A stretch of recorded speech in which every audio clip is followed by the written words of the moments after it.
Underground से निकले वो मॉन्स्टर्स फेस्टिवल की ओर बढ़ रहे हैं। कॉर्डेलिया का ध्यान उन पर जाता है। वियोलेटा उससे पूछती है कि वो आखिर क्या कर रही है। कॉर्डेलिया उसे सामने की ओर इशारा करती है जहाँ से मॉन्स्टर्स की टोली कुछ जानवरों के पीछे आ रही होती है। वो मॉन्स्टर्स काफी ज्यादा खूंखार लगते हैं, जिन्हें देख वियोलेटा डर जाती है और वो कॉर्डेलिया का हाथ पकड़कर उसे वहां से भागने को कहती है। वहीं हम अंडरग्राउंड चलते हैं जहां से ये मॉन्स्टर्स भागे थे और जहां एक्सन और क्रिस फंसे हुए हैं। हम देखते हैं क्रिस वहां से बाहर निकलने के लिए भाग रहा होता है। वो खुद से कहता है कि टेड्सो आखिर ऐसी जगह पर क्या कर रहा है। तभी क्रिस की नजर उन मॉन्स्टर्स पर पड़ती है जो कि एक जगह पर इकट्ठा हुए हैं और लगता है जैसे कि वो वहां पर कुछ ढूंढ रहे हैं। क्रिस अपनी शक्तियों से उन्हें उधर ही खत्म कर देता है। तभी उसका ध्यान उसी जगह पर जाता है जहां वो मॉन्स्टर्स खड़े हुए थे। उसे उस छोटी सी जगह के अंदर से टेड्सो बाहर आते हुए दिखता है। टेड्सो उसे देखकर कहता है, लॉर्ड परवेनम, मैंने अंदर से कोई हलचल सुनी, क्या वो आप ही थे? क्रिस उससे कहता है, तो क्या अब तुम मुझसे सवाल जवाब करोगे? तुम्हें नहीं लगता सवाल मुझे पूछने चाहिए? टेड्सो उससे कहता है, पता नहीं कुछ हुआ जिससे अचानक से ये सारे मॉन्स्टर्स भाग निकले। किस्मत से हंटिंग ग्राउंड्स यहाँ से थोड़ी ही दूरी पर हैं, पर अगर वो मॉन्स्टर्स यहाँ वहाँ हो गए तो उनका पता लगा पाना मुश्किल होगा। हमें अभी उन सबको पकड़ना होगा। क्रिस उसको कहता है, मैं चाहूंगा कि तुम अभी अपना मुंह बंद रखो और मेरा हाथ पकड़ो ताकि मैं खुद तुम्हें वहां टेलीपोर्ट करके ले जा सकूं। टेड्सो से मना कर देता है, जिस पर क्रिस उससे पूछता है कि वो आखिर कहना क्या चाहता है। टेड्सो कहता है, मैं ये कहना चाहता हूँ कि आपको उन भागे हुए मॉन्स्टर्स की चिंता करने की कोई जरूरत नहीं। चीजें जो हैं वो प्लान से थोड़ी सी अलग हो रही हैं, पर इससे फर्क नहीं पड़ता। हिलास इनोडिन इस सबको पहले ही संभाल लेगी बिना किसी को चोट आए। टेड्सो अपना हाथ क्रिस को थमाते हुए कहता है, हमें बाहर निकलना होगा क्योंकि कुछ है जो मैं चाहता हूँ आप मेरे लिए करें। वहीं हम हंटिंग ग्राउंड्स चलते हैं जहाँ हिलास अपनी शक्तियों से उन मॉन्स्टर्स को मार रही होती है। वो मॉन्स्टर्स सिर्फ हिलास की एनर्जी की ओर अट्रैक्ट हो रहे हैं। हिलास शिलेमन को कहती है कि वो मार्गो को वहां से कोई सुरक्षित जगह पर लेकर जाए। शिलेमन वैसा ही करता है। साथ में वो हिलास को उन्हें मारने का तरीका भी बताता है कि अगर वो उन्हें मारना चाहती है तो उसे उनके टुकड़े टुकड़े कर कर उनका कीमा बनाना होगा। यह कहते हुए वो वहां से भाग निकलता है। हिलास उन्हें मारना जारी रखती है। तभी उस पर कोई हमला करता है। ये ज़नन होती है जो हिलास से कहती है, मैं तुम्हारे लिए गिफ्ट लाई हूँ, तुम इसे लिए बिना नहीं जा सकती है ना। हिलास कुछ सोचती है और उसे एक आइडिया आता है। वो ज़नन को टच करती है और उसे वहां से टेलीपोर्ट करके ले जाती है। वहीं हम फेस्टिवल के बीचों बीच चलते हैं जहां उन मॉन्स्टर्स ने आतंक मचा दिया है। वो लोगों को उठाकर ले जा रहे हैं, उनको खा रहे हैं। डेब्रिया मोंटेना जो कि इन सब के पीछे है, उसे भी ये समझ नहीं आ रहा कि आखिर ये हो क्या रहा है। उनका प्लान तो यही था कि वो मॉन्स्टर्स को आजाद कर देंगे फेस्टिवल के दौरान, पर वो प्लान फेस्टिवल के खत्म होने के थोड़ी देर पहले का होना था। प्लान ये था कि मार्गो और वियोलेटा को उन लोगों से दूर करना है जिनके पास शक्तियां हैं, पर मॉन्स्टर्स को यहाँ वहाँ ऐसे ही छोड़ देना, ऐसा क्यों? डेब्रिया को टेड्सो पर बहुत ज्यादा गुस्सा आ रहा होता है। वहीं पर खड़ी मोंटेना की एक मेंबर डेब्रिया को वहां से भागने को कहती है। साथ में वो पूछती है कि लेडी मोंटेना कहाँ है। डेब्रिया भी यही सोचती है कि कॉर्डेलिया आखिर कहाँ है, क्या वो अभी भी जंगल में वियोलेटा के साथ है। डेब्रिया तुरंत जंगल की ओर भागती है। हम देखते हैं कि वो मॉन्स्टर्स कैसे आम लोगों को खा रहे हैं। वहीं आसपास खड़े लोग जिनके हाथ में तलवार होती है, वो उन मॉन्स्टर्स के पास जाने तक से डर रहे होते हैं। उनमें से एक व्यक्ति डर कर कांप रहा होता है। वो बस यही कह रहा होता है कि कोई आए और उसे वहां से बचा ले। तभी उसके सामने धूल धूल हो जाती है। हम देखते हैं ज़नन जमीन पर पड़ी होती है और उसके ऊपर हिलास का पैर होता है। ज़नन उससे कहती है, ओ डियर, तुम्हारी ताकत तो सच में बेमिसाल है। मैंने कभी नहीं सोचा था कि कोई मुझे ऐसे टक्कर दे सकता है। हिलास अपनी शक्तियों का इस्तेमाल करती है और जैसे ही वो ऐसा करती है, वहाँ खड़े आसपास के मॉन्स्टर्स ट्रिगर हो जाते हैं। उन सब का ध्यान हिलास की ओर चला जाता है। ज़नन ये देखकर डर जाती है कि हिलास उसके साथ आखिर क्या करना चाहती है। हिलास अपनी शक्तियों से ज़नन पर हमला कर देती है और वो हमला उसके हाथ पर होता है और वो अपनी ताकत से उसकी उंगलियों पर लगी रिंग निकाल लेती है जिस पर खून लगा होता है और इससे ये साबित होता है कि उसने ज़नन की उंगली को ही काट दिया। हिलास की उस दमदार एनर्जी की वजह से वो मॉन्स्टर्स उसके पास आ जाते हैं। आसपास के लोग भी यह देखकर हैरान होते हैं। आसपास के सारे मॉन्स्टर्स हिलास को घेर लेते हैं। वहीं दूसरी ओर हम देखते हैं वियोलेटा और कॉर्डेलिया को, जो कि उन मॉन्स्टर्स से लड़ रही होती हैं। वो दोनों पेड़ पर चढ़ी होती हैं।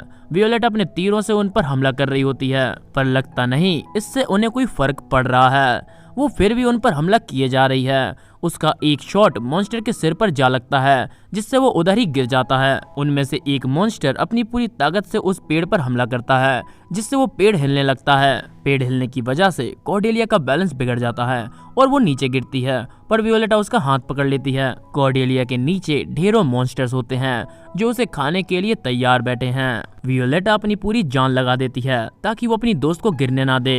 वो मन में कहती है कि वो एक कैलिशिया है और उसके पास शक्तियों के नाम पर बस ये आंखें हैं। कॉर्डेलिया उसको कहती है, वियोलेटा मुझे गिर जाने दो, हमारे बचने का कोई चांस नहीं, इसलिए प्लीज मुझे जाने दो और खुद को बचाओ। वियोलेटा कहती है कि वो ऐसा नहीं होने दे सकती, पर उससे कॉर्डेलिया का हाथ छूट जाता है। वो तुरंत उसके साथ नीचे कूद जाती है और उसे पकड़ लेती है। तभी वहाँ एक धमाका होता है और वहाँ खड़े सारे मॉन्स्टर्स मारे जाते हैं। उन मॉन्स्टर्स को मारने वाला क्रिस होता है। वो उनसे पूछता है कि वो ठीक है या नहीं। चलो मैं तुम्हें यहाँ से टेलीपोर्ट कर देता हूँ, यहाँ अभी भी खतरा है। हमें 4 सीजन फॉरेस्ट का एक सीन दिखाया जाता है जहाँ एक लेडी ये बोल रही होती है, आखिरकार हम उस चीज पर कब्जा करने में सफल हुए जो खुद भगवान की थी। ऐसी अद्भुत ताकत जो हमें राजा को लौटानी थी। अब हमें उसकी चिंता करने की कोई जरूरत नहीं। अब हम इंसान और आगे बढ़ेंगे और ईश्वर की शक्तियाँ हमारी पीढ़ी दर पीढ़ी हमारे वंशजों तक पहुँचेगी। हमें दिखता है कि इनो के हाथ में राजा का दिल होता है और उसी ने राजा की हत्या की होती है। साथ में हमें ये भी पता चलता है कि इन लोगों ने राजा से पहले भी शक्तियां ली थीं जो इन्हें राजा को लौटानी थी, पर इन लोगों ने मिलकर राजा की हत्या कर दी और इसी तरह इन लोगों ने राजा के दिल को खाया और अपनी पीढ़ियों को ये शक्तियां पहुंचाई जो आज आप सभी देख सकते हैं। इनो आगे कहती है कि अब हम इस लैंड के भगवान हैं और अब यहाँ का हर जीव जंतु राजा की नहीं बल्कि हमारी पूजा करेगा। हम देख सकते हैं कि ये यादें हिलास के मन में चल रही होती हैं और ऐसा इसलिए क्योंकि उसने उस रिंग को छुआ जो उसे ज़नन से थोड़ी देर पहले ही मिली है। उसको उन मॉन्स्टर्स तक की आवाज़ सुनाई दे रही है जो उसके सामने खड़े हैं। वो हिलास को बस एक ही बात कहते हैं, मारो, उन्हें मारो जिन्होंने हमारे साथ ऐसा किया। वहीं पर एक्सॉन भी आ जाता है और वो उस नज़ारे को देखकर हैरान होता है। एक्सॉन के आगे खड़े 2 व्यक्ति भी हैरान होते हैं। उनमें से एक जिसके कंधे पर तीर कमान होते हैं उसके दिमाग में कुछ आता है। एक्सॉन की नज़र उस बंदे पर पड़ती है और वो हिलास को चौकन्ना कर देता है, जिस वजह से वो तीर हिलास के बगल से निकल जाता है और वो जाकर सीधा उनमें से एक मॉन्स्टर को लगता है और वो मॉन्स्टर उधर ही गिर जाता है, जिसे देख वहाँ खड़े सारे मॉन्स्टर्स को गुस्सा आ जाता है और वो हिलास पर मिलकर हमला कर देते हैं। तभी हिलास के पास एक्सॉन आ जाता है और वो अपनी शक्तियों का इस्तेमाल कर उन सब पर हमला कर देता है और साथ में वो उस आदमी का आधा शरीर उड़ा देता है जिसने वो तीर चलाया था, जिसे देख वहाँ खड़े लोग चीखने लगते हैं कि किसी को मदद के लिए बुलाओ, लॉर्ड एक्सॉन ने किसी आदमी की जान ले ली है, अपनी जान बचाकर भागो। तभी एक्सॉन को कुछ याद आता है। उसे वही सीन दिखता है जो हिलास की 5th लाइफ का होता है, जहाँ वो ज़नन को इस बात पर डांट रहा होता है कि वो फादर की मौत का गुस्सा आम लोगों पर नहीं निकाल सकती। एक्सॉन कहता है, आखिर ये क्या हो रहा है, क्या ये पहले भी हुआ है? ज़नन वहाँ लेटे लेटे हंस रही होती है और वो कहती है, हाँ यही हुआ था, वो नज़ारा बिल्कुल ऐसा ही था। एक्सॉन मन में कहता है, मैं आखिर इसे कैसे भूल सकता हूँ, ये एक ऐसी याद है जिसे मैं चाहकर भी नहीं भूल सकता। दोस्तों इस पॉइंट पर लगभग सभी की यादें पूरे तरीके से वापस आ चुकी हैं और इसी बीच हम एक ऐसे नज़ारे को देखते हैं जहाँ एक्सॉन अपने सामने हिलास को देखता है जो कि वियोलेटा का गला दबा रही होती है। आखिर ये सब क्या है, इसे जानने के लिए हमें जानना होगा हिलास की 5th लाइफ की कहानी को जो कि अभी भी अधूरी है। आई थिंक मैं ये बात 3-4 बार बोल चुका हूँ। हिलास की 5th लाइफ की कहानी उधर ही से कंटिन्यू होती है जहाँ से वो खत्म हुई थी। अगर आपको याद है तो हिलास की 5th लाइफ में उसके ऊपर हमला हुआ था डिएगो द्वारा, जो उस दिन जेल से भाग निकला था जिस दिन उसका मुकदमा होना था। जब हिलास अपनी 5th लाइफ को याद कर रही थी तब उसे बस उधर ही तक का याद था, पर हिलास की जिंदगी वहाँ खत्म नहीं हुई थी। हम आगे देखते हैं एक्सॉन को जो कि अपनी माँ ज़नन पर गुस्सा हो रहा होता है कि वो ऐसा कैसे कर सकती हैं। ज़नन उससे कहती है कि जो हुआ अच्छे के लिए हुआ। एक्सॉन उनसे पूछता है क्या उनका दिमाग ठिकाने पर भी है कि वो क्या बोल रही हैं। ज़नन उसे बताती है, जरा सोचो, अपने मुकदमे से पहले डिएगो उस जेल से भाग निकला जहां से कोई नहीं भाग सकता था। उसके बाद उसने बजट के लोगों पर हमला किया, साथ में उसने अपनी बेटी तक को नहीं छोड़ा। एक्सॉन कहता है, पर वो आप ही थी जिसने शिलेमन को बेकाबू होने पर मजबूर किया और उस पागल आदमी को जेल से भगाया, और आप कह रही हैं जो हुआ वो अच्छे के लिए हुआ। ज़नन कहती है, मेरे बेटे, मैंने जो किया तुम्हारे लिए ही किया। जरा सोचो, इस सब के बाद सभी लोग डिएगो से नफरत करेंगे और इसी वजह से तुम्हें एक और अच्छा बहाना मिल जाएगा हिलास इनोडेन को अपने पास रखने का। पर हाँ, मैंने उम्मीद नहीं की थी कि वो पागलपन में अपनी बेटी की ही जान लेने की सोचेगा। एक्सॉन उनकी बात सुनकर हैरान होता है और वो कहता है, तो आप कह रही हैं कि आपने ये सब मेरे लिए किया। मैं समझ गया, मैं ये अच्छे से समझ गया। आपका बेटा होने के तौर पर लोग आपके बारे में जो भी कहते थे मैं उन सबको नज़रअंदाज करता था, पर अब मैं भी ये बात अच्छे से समझ गया हूँ कि आप पागल हो चुकी हैं। साथ में अगर इन सब चीज़ों को ध्यान में रखें तो मुझे तो अब आप पर शक होने लगा है कि फादर की मौत में ज़रूर आपका ही हाथ होगा। और अब से मैं चाहता हूँ कि आप अपनी हरकतों पर थोड़ा लगाम लगाएं, वरना आपका हाल भी डिएगो इनोडेन की तरह हो जाएगा। एक्जॉन वहां से निकलकर हॉलवे की ओर जाता है। वो मन में कहता है कि उसे जल्द ही अपनी माँ की शक्तियों को बेअसर करना होगा, पर उससे पहले उसे घर के बड़े बुजुर्गों से बात करनी होगी। चलते चलते एक्जॉन की नजर कोने में बैठी एक लड़की पर पड़ती है। ये हिलायस होती है, जो बहुत ही ज्यादा डरी होती है। एक्जॉन उसे आवाज देता है। वो देखता है कि हिलायस ठंड से कांप रही है। वो कुछ सोचता है और अपना कोट उतार कर उसे पहनाते हुए कहता है कि वो खड़ी हो जाए, और वो उसे उसके कमरे तक ले जाता है। हम देखते हैं उसी परछाइयों को जहां डिएगो पागल हो चुका था और वो हिलायस को हर चीज का दोष दे रहा था। ये हिलायस का सपना होता है और उसकी बेरहम यादें जो उसे चैन से जीने नहीं देती। उसे क्रिस भी दिखता है जो उसको गालियां दे रहा होता है। हिलायस दर्द में चीखती है। तभी एक्जॉन उसे जगाता है।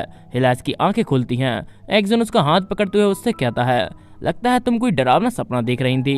हिलायस उससे अपना हाथ छुड़ाती है और उसको कहती है कि वो ठीक है। एक्जॉन उसको कहता है, लगता है मुझे तुम्हें बाहर लेकर नहीं आना चाहिए था। हिलायस कहती है, नहीं नहीं, मैं कई दिनों से बेड पर ही लेटी हूँ। वैसे मैंने सुना है कि बर्जर स्टेट को बहुत ज्यादा नुकसान हुआ है कोर्ट में जो हुआ उस हादसे के बाद। मेरे फादर ने फिर से आप लोगों के लिए परेशानियां खड़ी कर दी। एक इनोडेन होने के नाते मुझे समझ नहीं आ रहा कि मैं आप लोगों से कैसे माफी मांगूं। जैसे ही ये केस बंद होगा मैं वैसे ही बर्जर स्टेट को छोड़ दूंगी। मैं नुकसान भरने की भी कोशिश करूंगी और उसे भी वापस लौटाऊंगी जो यहाँ रहते रहते मैंने आप लोगों से लिया है। एक्जॉन कहता है, चली जाओगी? पर अचानक से तुम्हें ये ख्याल आया कैसे? हिलायस कहती है कि उसे आज नहीं तो कल तो जाना ही है। एक्जॉन उससे कहता है, हम इस बारे में बाद में कभी बात करेंगे। तुम अभी पूरे तरीके से ठीक नहीं हुई हो, इसलिए तुम आराम करो, फालतू बातें ना सोचो। अगर तुम चाहो तो यहाँ आराम से वॉक कर सकती। इतने में हिलायस उससे कहती है, क्या तुम मुझे वो कहानी सुनाओगे जो तुम मुझे कोर्ट में सुनाने वाले थे, पर तभी तुम्हें वहां से जाना पड़ गया था? एक्जॉन उससे कंफर्म करता है, क्या वो सच में वो सुनना चाहती है? हिलायस कहती है, हाँ बिल्कुल। एक्जॉन कहता है, ये बहुत ही लंबी कहानी है, तो चलो अंदर चलकर बताता हूँ। हिलायस हमें बताती है कि एक्जॉन ने उसकी 5th लाइफ में उसे सब कुछ बता दिया था कि कैसे एक इंसान जो कि एक मॉन्स्टर में बदल गया था वो सबसे पहले कहां और कैसे नजर आया। और उसके बाद ऐसे कई केस आते गए जहां आम इंसान उन मॉन्स्टर्स में बदलते गए, जहां बाकी लोग इस बारे में सोच रहे थे कि कैसे उन लोगों को ठीक किया जाए जो ऐसे बन गए हैं। वहीं ज़ेनन बर्जेट ने उन मासूम लोगों की एक ही झटके में हत्या कर दी। लोगों ने सवाल उठाए कि डिएगो के साथ ज़ेनन को भी सजा दी जाए क्योंकि उसने डिएगो को भागने में मदद की थी। जब कोर्ट में हिलायस बेहोश हो गई थी तब डिएगो को पकड़कर फिर से काल कोठरी में डाल दिया गया। वहीं दूसरी ओर गैब्रिएल और रिकार्डो दोनों को इनोडेन पैलेस में निगरानी में रखा गया था क्योंकि वो इस केस में डायरेक्टली नहीं जुड़े हुए थे। हिलायस एक्जॉन से पूछती है कि उनकी सजा इतनी कम क्यों है जबकि वो उनकी वजह से रोज दर्द से गुजर रही है। एक्जॉन उससे कहता है कि वो उसे डराना नहीं चाहता था, वो उसे पीछे से गले लगा लेता है और उससे कहता है कि अब के बाद से कोई भी तुम्हें हर्ट नहीं कर पाएगा क्योंकि वो उसके साथ हमेशा है। कुछ दिन गुजर जाते हैं। एक शाम बर्जेट स्टेट की मेड हिलायस को बताती है कि आज लेडी वियोलेटा का बर्थडे है, जिसे सुन हिलायस चौंक जाती है। तभी मेड बात को पलटते हुए कहती है, दरअसल उनका बर्थडे पहले ही जा चुका है। उससे याद आता है कि एक्जॉन ने मना किया था कि वो हिलायस को इसके बारे में ना बताएं, पर उसने गलती से हिलायस को बता दिया। वो हिलायस को आगे बताती है, क्या है ना, हालात ऐसे हो गए थे कि उन्होंने पहले तो पार्टी अकेले अकेले मनाने का फैसला किया था, लेकिन कैलिशिया के कुछ मेंबर्स ने कहा कि उन्हें कम से कम एक छोटी सी पार्टी तो करनी ही चाहिए, तो वो लोग इस पर राजी हो गए। लॉर्ड एक्जॉन ने कहा था कि वो थोड़ा सा लेट हो जाएंगे क्योंकि वो पार्टी को अटेंड करेंगे, पर उन्होंने ये भी कहा था कि वो वहाँ बस मुंह दिखाने गए हैं, तो आपको चिंता करने की कोई जरूरत नहीं क्योंकि वो डिनर तो घर पर ही आकर करेंगे। हिलायस कुछ सोचती है और फिर कहती है, अच्छा मैं समझ गई, आज लेडी वियोलेटा का बर्थडे है, फिर शायद मुझे भी पार्टी में जल्दी जाना चाहिए और उन्हें विश करना चाहिए। मेड पूछती है, क्या वो कैलिशिया जा रही हैं? हिलायस कहती है, हाँ मैं कैलिशिया जा रही हूँ, आज कैलिशिया प्रिंसेस का बर्थडे है, तो तुम्हें नहीं लगता मुझे भी जाकर उन्हें उसकी शुभकामनाएं देनी चाहिए? वहीं दूसरी ओर हमें एक्जॉन के पार्टी में जाने से पहले का नजारा दिखता है, जहाँ पर वो घर के एल्डर से इस बारे में बात करता है कि वो ज़ेनन की शक्तियों को बेअसर करना चाहता है। घर के एल्डर्स इसके खिलाफ होते हैं, जिस पर एक्जॉन कहता है, क्यों नहीं, क्या आप भूल गए उन्होंने भी ऐसा ही किया था शिलेमन के साथ जब वो घर की हेड थी? एल्डर्स कहते हैं, आप लेडी ज़ेनन की तुलना शिलेमन से क्यों कर रहे हैं? इसके अलावा लेडी ज़ेनन आपकी माँ है, आप उनकी इस तरह बेइज्जती नहीं करना चाहोगे, और उससे ज्यादा आप ऐसी किसी भी चीज की अनाउंसमेंट हमारी मीटिंग में नहीं कर सकते। उनके साथ खड़ी वो औरत कहती है, ये सही कह रहे हैं, साथ ही में ऐसा कोई प्रूफ ही नहीं है जो ये दावा कर सके कि सबके पीछे लेडी ज़ेनन का हाथ था। एक्जॉन कहता है, अगर शिलेमन ने जो कहा था वो सच है तो मैं उम्मीद करता हूँ कि आप भूले नहीं होगे कि उन्होंने इससे पहले क्या कांड किया था। पिछली सर्दियों में हमने एक ऐसे इंसान को देखा जो आधा मॉन्स्टर और आधा इंसान था, जिसे म्यूटेंट नाम दिया गया। ये म्यूटेंट आम लोग ही थे जिन्हें कैल्शियम ब्लड देकर ऐसा बना दिया गया था। ये उन मॉन्स्टर्स की तरह ही होते हैं। ये भी उन्हीं की तरह उन लोगों पर हमला करते हैं जिनके पास शक्तियां होती हैं। पर एक बड़ा अंतर जो मॉन्स्टर्स और इन इंसानी म्यूटेंट्स में है वो ये है कि जब ये मॉन्स्टर्स बनते हैं तो इनके शरीर में कोई ज्यादा बदलाव नजर नहीं आते। शुरुआत में चार शाही परिवारों ने उन्हें उतना सीरियस नहीं लिया क्योंकि वो आम लोग थे।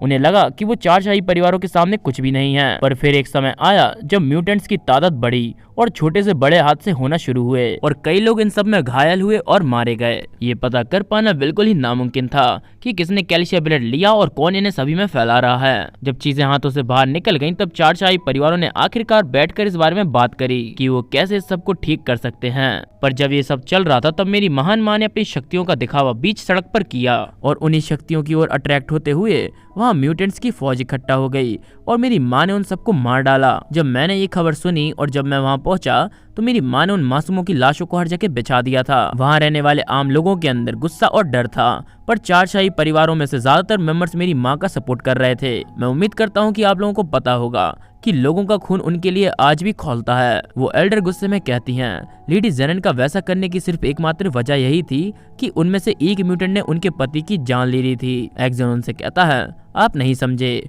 मैं जो कहना चाहता हूँ। जो व्यक्ति पागलों की तरह अपनी पावर्स और इमोशंस को कंट्रोल नहीं कर सकता वो किसी म्यूटेंट से कम नहीं। क्या लगता है आपको?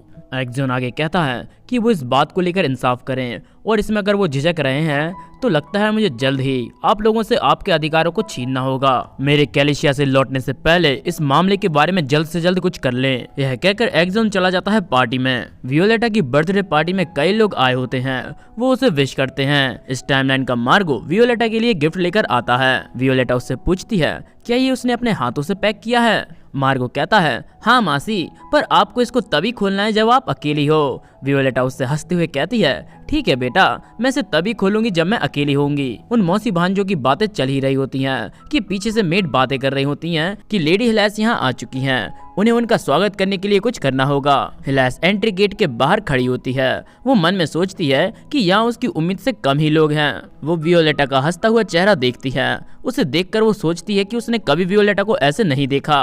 वहीं वियोलेटा अनाउंसमेंट करती है, मुझे खुशी है कि आप सभी लोग अपना बिजी टाइम निकालकर यहाँ आए। हालात कुछ ऐसे हो गए थे कि हमें पार्टी को कैंसिल करना पड़ा, पर मेरा मन बदल गया और हमने एक छोटी सी पार्टी रखी ली क्योंकि आज के दिन ही पिछली साल हमें हमारा प्यारा मार्गो वापस मिला था। ये सब हो पाया मेरे सबसे अच्छे दोस्त की वजह से, थैंक्स टू लॉर्ड बर्जट। आज की रात मैं इस बच्चे के साथ यहाँ खड़ी होकर बेहद खुश हूँ क्योंकि हमारा परिवार एक बार फिर से पूरा हुआ। हिलैस ये सब सुन रही है और वो मार्गो की ओर देखते हुए कुछ सोचती है। हिलैस को पीछे से वो मेड देख रही होती है जो बर्जट स्टेट से उसके साथ यहाँ आई है। वो हिलैस को आवाज देती है पर वो नहीं सुनती। हिलैस मन में सोचती है कि ये लोग आखिर खुश किस बात से हैं। मॉन्स्टर्स और लोगों के पास जानलेवा इरादों के अलावा और कुछ नहीं बचा और इसी वजह से वो लोग दर्द में जी रहे हैं। और ये सब हुआ किसकी वजह से?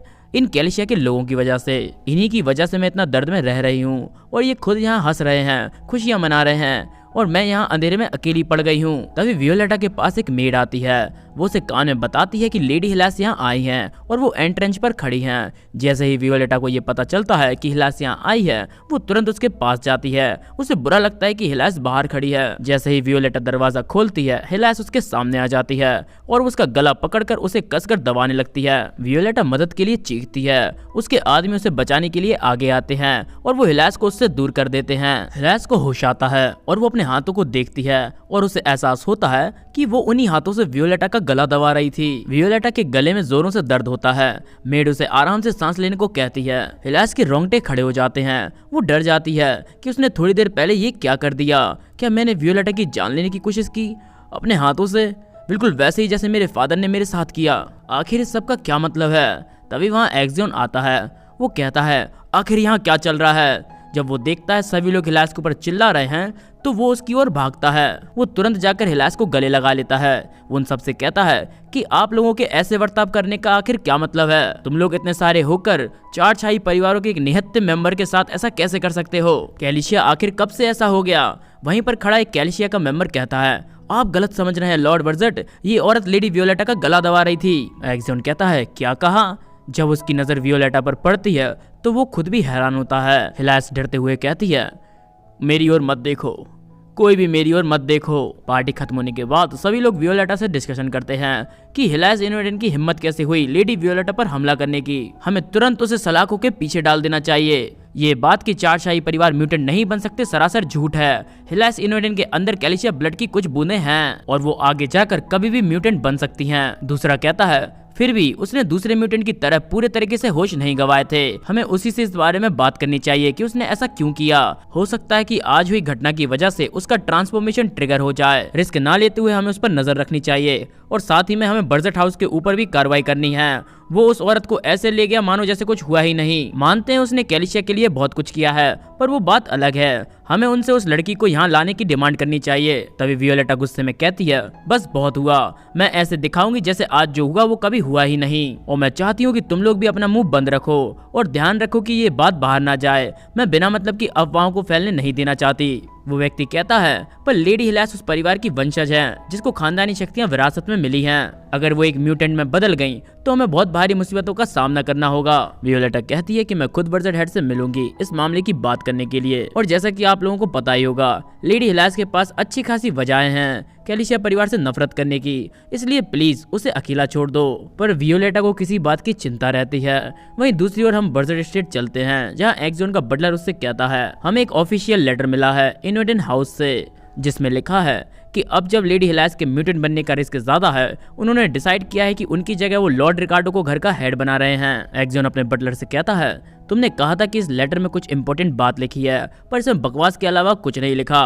बटलर कहता है मेरे लॉर्ड मैं चाहता हूँ कि आप इस मामले में एक बार फिर से अच्छे से सोचें। बर्जेट हाउस को उनके सामने झुक जाना चाहिए। एक्सजोन कहता है अगर हमने हिलास को उनके पास वापस भेजा तो ज्यादा दिन नहीं लगेगी हमें उसकी मौत की खबर सुनने में। ये बात तो साफ साफ है कि हाल ही में हुई घटना की वजह से वो उसे कैद करने के बारे में सोच रहे हैं, पर मौका मिलते ही वो उसकी जान ले लेंगे। तो क्या तुम अब भी मुझे मनाने की कोशिश करोगे जबकि हम अच्छे से जानते हैं कि आगे क्या होगा। एक्सजोन उस लेटर को फेंक देता है और कहता है अगर तुम नहीं चाहते कि मेरे सब्र का बांध टूटे तो इसी वक्त अपना मुंह बंद करके यहाँ से निकल जाओ। एक्सजोन उस कमरे में जाता है जहाँ उसने हिलास को छिपा कर रखा है। वो उसके सिर पर हाथ फेरता है। हिलास की आंखों से आंसू गिरने लगते हैं। वहीं हम राजमहल के 44th डोर में चलते हैं जो कि एक काल कोठरी है और जहाँ हिलास को उसकी 7वीं जिंदगी में कैद करके रखा गया था। हम देखते हैं कि उन पिंजरों के पीछे वो म्यूटेंट्स होते हैं और उसी काल कोठरी में हमें टेर्जो और डेब्रिया भी दिखते हैं। मेरे पोकेमॉन्स याद रखें कि ये हिलास की 5th लाइफ की टाइमलाइन ही चल रही है जहाँ पर जो कैल्शिया ब्लड के हेरा फेरी और उन मॉन्स्टर्स को बनाने के हाथ में था वो पकड़ा गया सिवाय ज़नन बर्जेट के।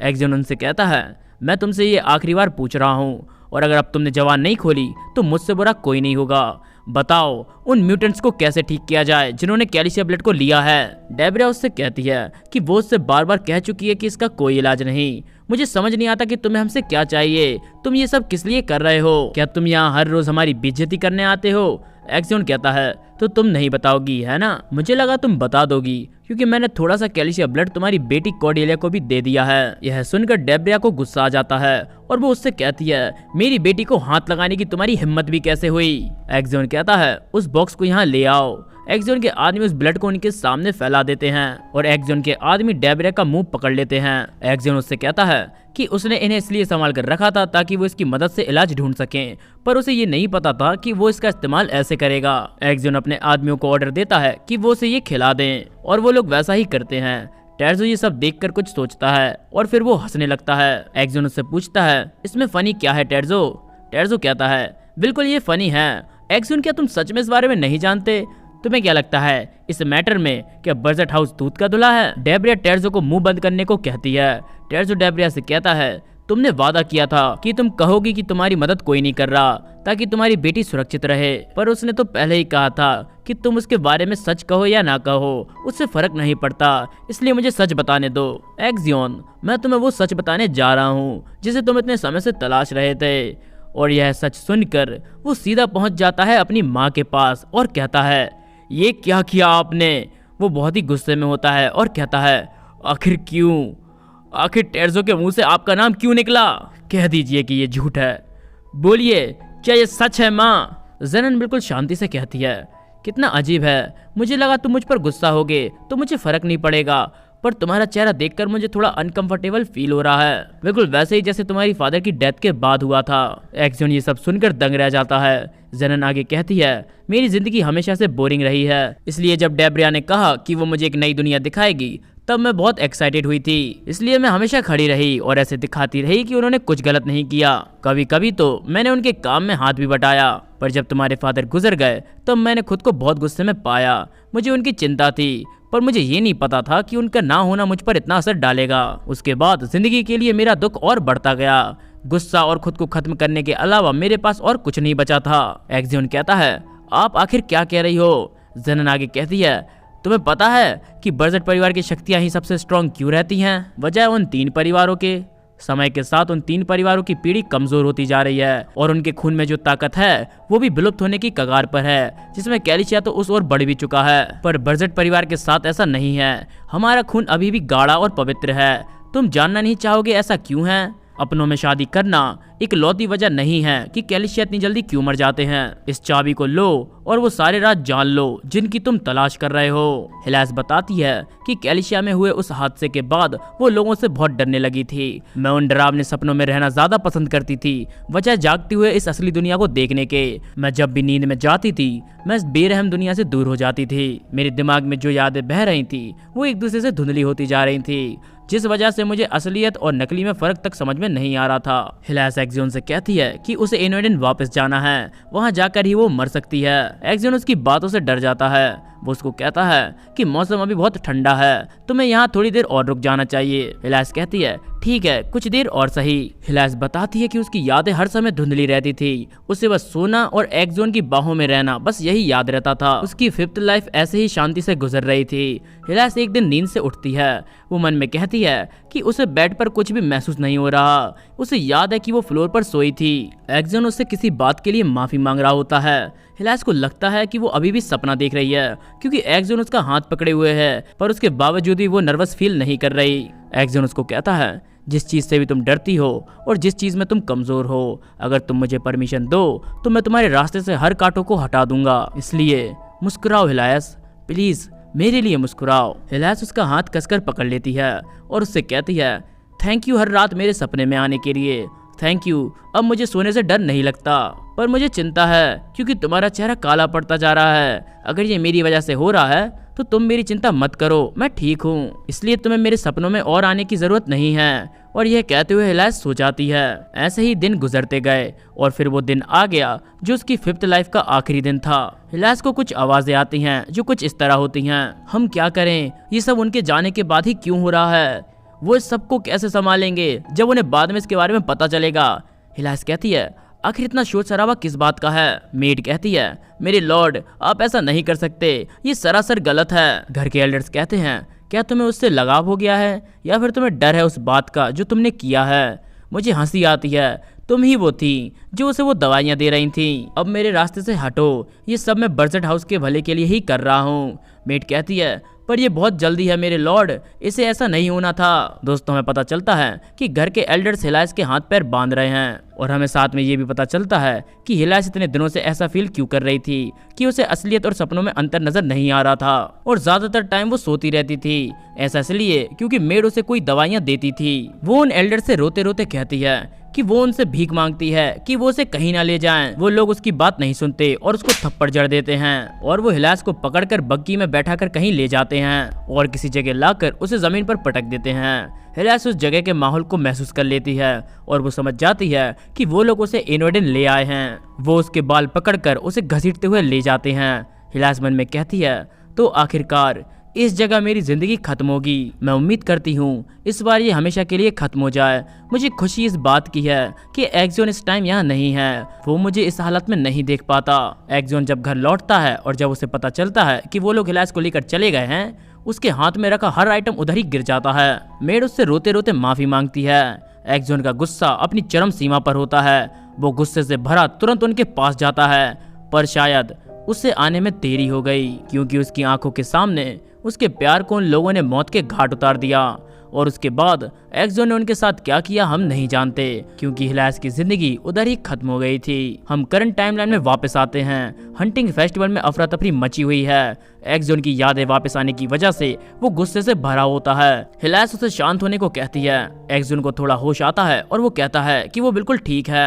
हिलास अपनी शक्तियों से उसे वहां से टेलीपोर्ट करके किसी शांति भरी जगह पर ले आती है। वो उससे कहती है, एक्सोन तुम्हें जरा शांत हो जाना चाहिए। एक्सोन उसके चेहरे पर हाथ फेरते हुए उसे गले लगा लेता है। वो उससे पूछती है, क्या वो ठीक है?